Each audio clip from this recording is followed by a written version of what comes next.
the missionaries that they came to our source to spread the news was, they came in to speak English.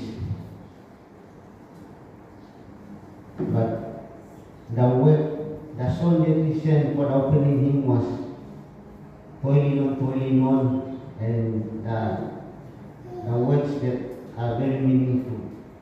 But the missionaries themselves, they remain in one area. That's how I interpret it. But he used people to go and spread the gospel. So one example is, I remember the time when we celebrate that day in Port Moresby, Kirwin United Church host the event. And in 1 week, they gave each group to come and